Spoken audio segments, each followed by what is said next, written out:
একটি নতুন রেসিপি তোমাদের সামনে তুলে ধরছি। এনেছি অ্যারোরুট বা পঞ্চমুখী কচুর রেসিপি। অ্যারোরুট আমাদের শরীরের জন্য খুবই ভালো।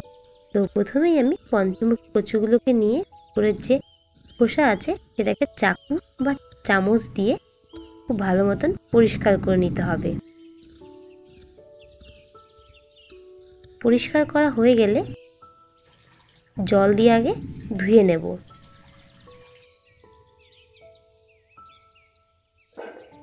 কচুগুলো আমার ধোয়া হয়ে গেছে।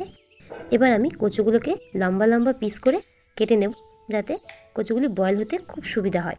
এই রান্নাটির জন্য মশলা তৈরি করব। প্রথমে জিরা বেটে নেব। আমি সাধারণত মশলা তৈরি করতে শিলপাটার ব্যবহারটাই করে থাকি।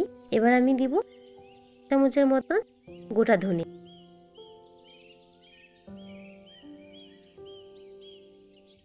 ধনিয়াটা সুন্দর বেটে নিলাম। এবার আমি কাঁচা লঙ্কাও একই সঙ্গে বেটে নেব। কড়াই বসিয়ে কড়াই সামান্য সরষের তেল ও তার উপরেই সাদা জিরা দেব। একটা জিনিস তোমাদের জানাবো, অবশ্যই ভিডিওটা লাস্ট অবধি দেখো, একটা দারুণ ট্রিক্স বলবো।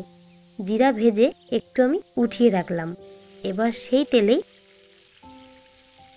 কচুগুলো দিয়ে হালকা ব্রাউন করে ভেজে নেব। তার উপরে করে রাখা মশলা দিয়ে দেব।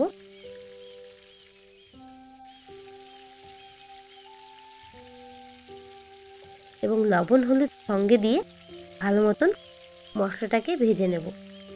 মশলা ভাজা হয়ে গেলেই পরিমাণ মতন জল দিয়ে দিতে হবে, যাতে কচুটা খুব ভালো মতন সিদ্ধ হয়ে যায়।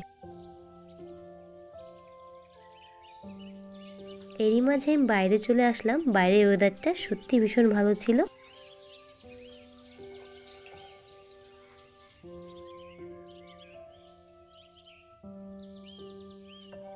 দেখতে এসেছি কচুগুলো সিদ্ধ হয়েছে কিনা। কচু খুব সুন্দর সেদ্ধ হয়ে গেছে। এবার আমি কচুর তরকারিটার উপরে রুই মাছ দিয়ে দেব। ভেজে রাখা রুই মাছ দিয়ে দেব। এবার বলি, যেই জিরাটা ভেজে রেখে উঠিয়েছিলাম সেটাকে গুঁড়ো করব।